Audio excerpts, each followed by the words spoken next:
भागो, पीछे मत देखना। तीनों पूरी ताकत से भागने लगे। उनके पीछे किसी के नंगे पैरों की तेज आवाज आ रही थी। जितना वे तेज भागते, उतनी ही तेज वो आवाज उनके करीब आती जाती।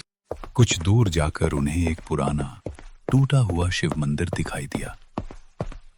तीनों मंदिर के अंदर घुस गए।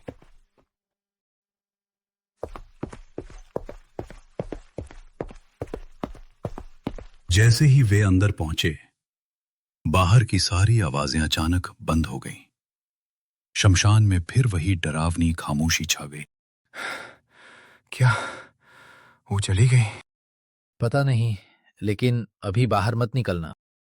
राघव ने मंदिर में रखी टूटी हुई शिवलिंग की ओर देखा। वहां एक पुराना तांबे का त्रिशूल पड़ा था। उसने त्रिशूल उठा लिया। तभी मंदिर के अंदर एक बूढ़े पुजारी की धीमी आवाज सुनाई दी। तुम लोग यहाँ क्यों आए हो? तीनों चौंक गए।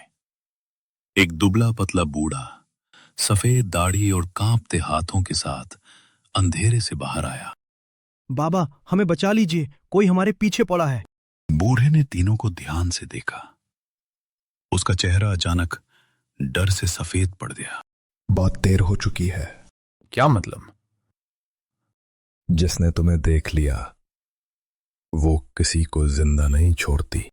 बूढ़े ने कांपते हाथ से मंदिर की दीवार पर बनी एक पुरानी तस्वीर दिखाई। तस्वीर में वही सफेद साड़ी वाली औरत थी, लेकिन उसकी गोद में एक छोटा बच्चा था।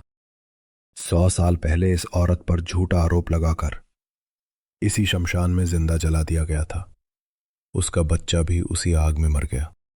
मरते समय उसने कसम खाई थी, जो भी अमावस्या की रात इस शमशान में आएगा वो वापस नहीं जाएगा।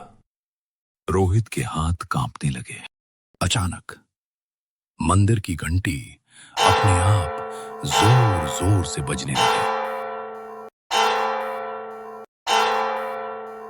बूढ़े का चेहरा डर से बदल गया। वो यहां आ गए। उसी समय मंदिर का दरवाजा अपने आप बंद हो गया। दीवारों पर काले हाथों के निशान उभरने लगे। फर्श पर राख फैल गई। मंदिर के बीचों बीच धीरे धीरे वही सफेद साड़ी वाली औरत दिखाई देने लगी। इस बार उसका चेहरा पूरी तरह दिखाई दे रहा था। आधी खोपड़ी जली हुई, आंखों से काला खून बह रहा था और उसके मुंह पर एक भयानक मुस्कान थी। वो धीरे धीरे बोली, 3 आए थे, पहला अब मेरा होगा। उसने अपनी लंबी काली उंगली सीधी रोहित की तरफ उठा दी। रोहित डर के मारे पीछे हटने लगा, लेकिन अचानक जमीन से दर्जनों काले हाथ निकले और उसके पैरों को पकड़ लिया। राघव, अर्जुन, मुझे बचाओ। राघव और अर्जुन उसकी ओर दौड़े, लेकिन उसी पल पूरा मंदिर घने काले धुएं से भर गया। पूरा मंदिर काले धुएं से भर चुका था। राघव और अर्जुन को अपनी आंखों के सामने कुछ भी दिखाई नहीं दे रहा था। रोहित की चीखें पूरे मंदिर में गूंज रही थी। राघव, अर्जुन, मुझे बचाओ। दोनों दोस्तों ने उसकी आवाज की दिशा में दौड़ लगाई, लेकिन जैसे ही धुआं छटा, रोहित वहां नहीं था। रोहित, कहाँ हो? रोहित, जवाब दो। कोई जवाब नहीं आया, सिर्फ किसी तरल चीज के टपकने की आवाज।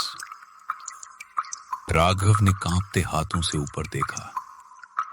मंदिर की टूटी हुई छत से लाल रंग की बूंदें टपक रही थीं।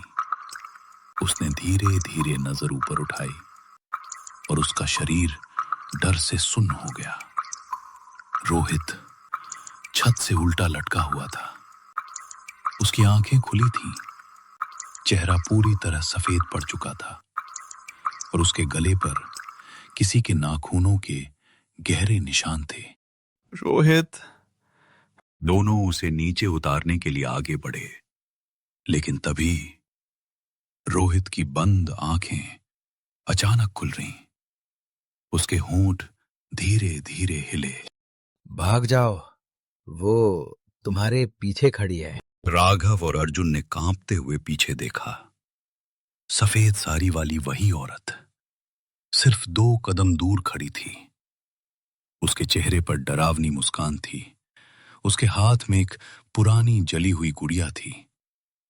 वो धीरे धीरे हंसने लगी।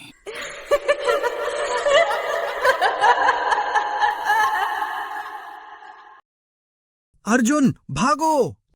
दोनों पूरी ताकत से मंदिर से बाहर भागे।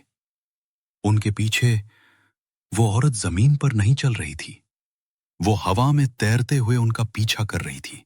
शमशान के बाहर निकलने का रास्ता सामने दिखाई दे रहा था। दोनों पूरी ताकत से उसकी ओर दौड़े, लेकिन जैसे ही वे फाटक तक पहुंचे, उन्होंने देखा